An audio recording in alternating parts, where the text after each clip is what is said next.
done. And I know we have lots of activities today outside of the classroom.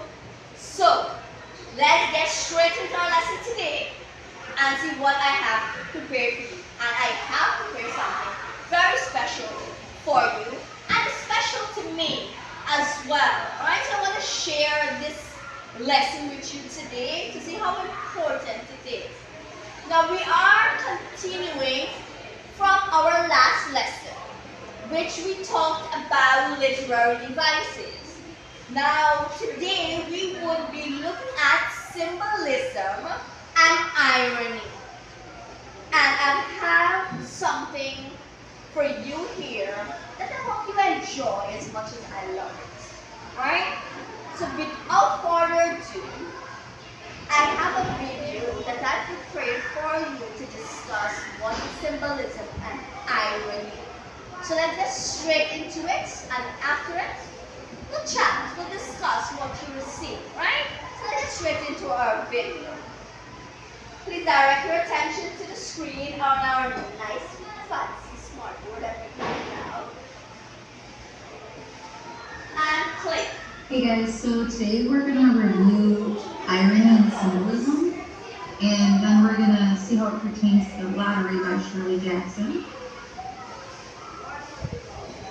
So today you'll be able to analyze irony and symbolism in The Lottery, and then take your own interpretive stance on the story using textual evidence. All that really means is you're going to decide what you think about the story based on what you read. So the first thing we need to review is, what is irony? So the definition is that irony is the contrast between expectation and reality. Now there's three separate kinds of irony. The first is verbal. It's when you say one thing but you mean something else. A lot of times it says like sarcasm. So when your mom says, "I'm going to get you in a balloon right now," and then you say, "Oh, I'd love to." Okay? Or somebody's walking down the hallway and their hair is looking all a mess, and you say, "Oh wow, nice hair." Okay, that's verbal. Situational irony is when you think one thing will happen, but the opposite does. So someone who works really hard, does all their homework, has great grades, and is an athlete, and all these things, and they're making good choices, and then they end up, getting in school suspension for a week. So you think that they're going to have some good outcomes, and then they don't. Dramatic irony is when the audience knows something that the characters do not. Now, this one we actually experience all the time, but you might just not know it. And that's like when you're watching a movie or you're watching a play, that kind of thing. And we know that you should not go in the basement, because every time there's a scary movie, the girl runs in the basement, and the audience knows that the girl shouldn't go in the basement. That's where the killer is, and she does it anyway. That's dramatic irony. We know something that the character does not. So the first thing that I want to ask you is, what is ironic about the title of The Lottery? So this is going to be one of those you can think of an answer in the play pocket. So think about what we normally associate with the lottery, and then what happens in this story. The next definition that we're going to go through is symbolism. Symbolism occurs when an author uses a person, place, or thing, or event that stands for both itself and for something beyond itself. It's actually a really weird definition when you think about it. Something that stands for itself and something else. But we do this all the time. Many symbols have become so widely recognized that they've become color symbols. For example, when you see the heart, you automatically know that this is love. When you see an American flag, this stands for freedom, bravery, courage. When you see a red octagon, you know what means stop. Okay, well I hope you would have find that video quite educational, since it would have told you in detail with examples what irony is, and we know from the video that we have dramatic irony, we have verbal irony, and we also have situational irony. And with symbolism, it simply says that it tells you about one thing and there's an image or a situation or a scene or setting that represents that image. It symbolizes that idea or thing, right? So our next part of our lesson is that one special thing I talked to you about. And that special thing would be the poem that we will be representing our symbolism and irony with today. And the poem that I would have chosen for you today is Ballad of Birmingham by Dudley Randall. And let me go straight into reading this poem. And I would like you to pay very keen attention to the words and the message that this poem is conveying, and we'll discuss it after. So let's go. It says here, on the bombing of a church in Birmingham, Alabama, 1963. Mother dear, may I go downtown instead of out to play and march the streets of Birmingham in a freedom march today? No, baby, no, you may not go, for the dogs are fierce and wild, and the clubs and hoses, guns and jails aren't good for a little child. But mother, I won't be alone. All the children will go with me and march the streets of Birmingham to make our country free. No, baby, no, you will not go, for I fear those guns will fire. But you may go to church instead and sing in the children's choir.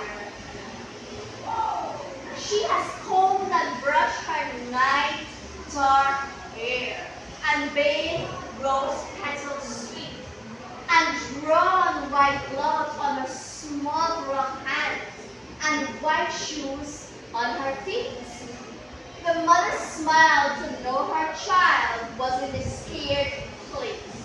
But that smile was the last smile to come upon her face. For when she heard the explosion, her eyes grew wet and wild. She raced through the streets of Birmingham, calling out for her child. She clawed through the bits of glass and brick, then lifted out the shoe. Oh, here's the shoe my baby wore. But baby, where are you? I have goosebumps. I have literal goosebumps. This poem is special because it's based on real events that would have occurred in Alabama in 1963. Now, let's use the representation of this poem to identify, see, observe, and read, identify what those symbolism and irony are. So let's go through it. Let's first identify what is the symbolism in that poem. Pause. Now that we've had a chance to look at the poem, let's discuss the importance of the symbolism and irony in this poem. Now, in Ballad of Birmingham, we would have been able to identify quite a few key things that represent this devices. Let's look at a few of them.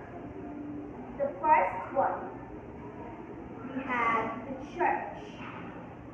Now, from our video, we know that once we have an image, and there would be a scene or a setting that would be able to represent that image, right?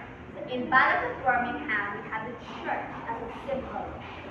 The church in the poem symbolizes a place of safety and refuge.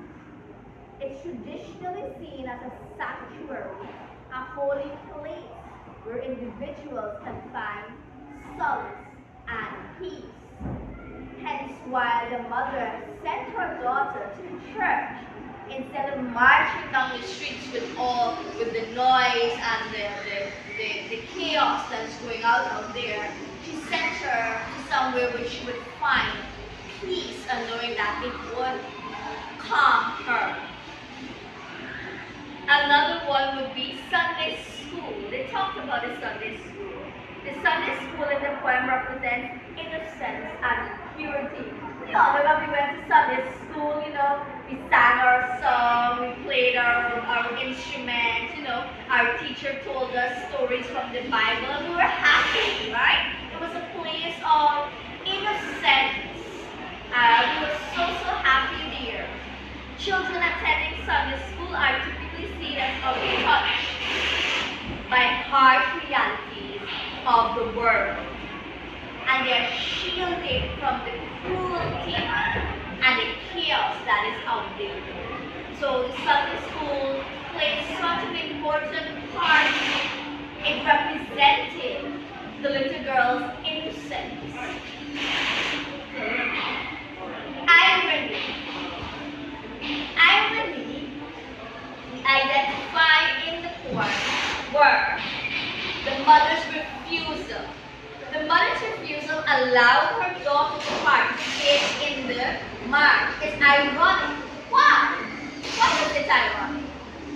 She believes she's protecting her daughter from the dangers of the protest, opting for seemingly safer option. And what was the safer option? Sending her to church. The irony underscores and it's unpredictable. It was so insidious that it was an insidious nature, rather, of racial hatred, which can strike at any time and any place. So she didn't want to send her out into the streets to march and protest, but at the same time, she didn't want to neglect her or tell her that, no, you can't go. So what did she do? She opted for the safer choice. She sent her to church. And lastly, the clock. The clock is used as a last symbolism. It represents ticking time.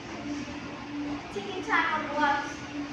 The bomb was ticking all the time, ticking the time away, telling us that it's about to explode, and us not knowing what would happen. Excuse me. Emphasizing the urgency of the situation and the fleeting nature of life, the mother's insistence on sending her daughter to church before the clock strikes 12. And before the clock strikes 12, what happened? Explosion. And what happened to the girl, the little girl? She died. When the mother ran to the church, what did she find? Only the shoe. She said, what? Here's my baby's shoe. Tears welled up in her eyes. So children, you can see how special this poem was or is to all of us. Even today, it happened since what? 1963. But even today when we read it, it resonates such intense emotion in us.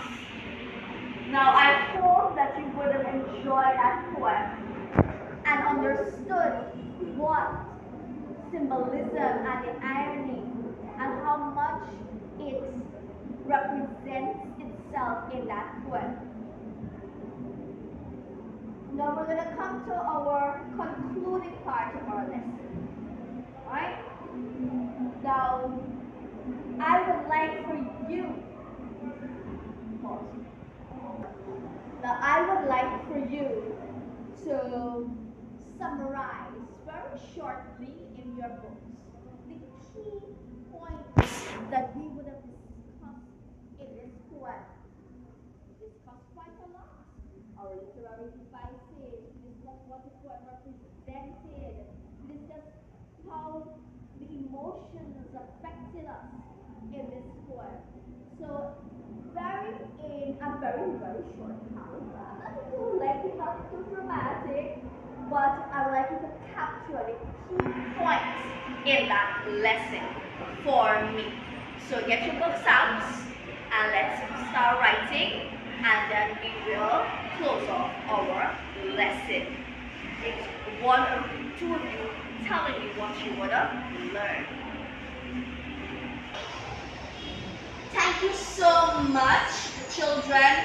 I got amazing responses from you. You would have highlighted back the symbolism and the irony of the poem.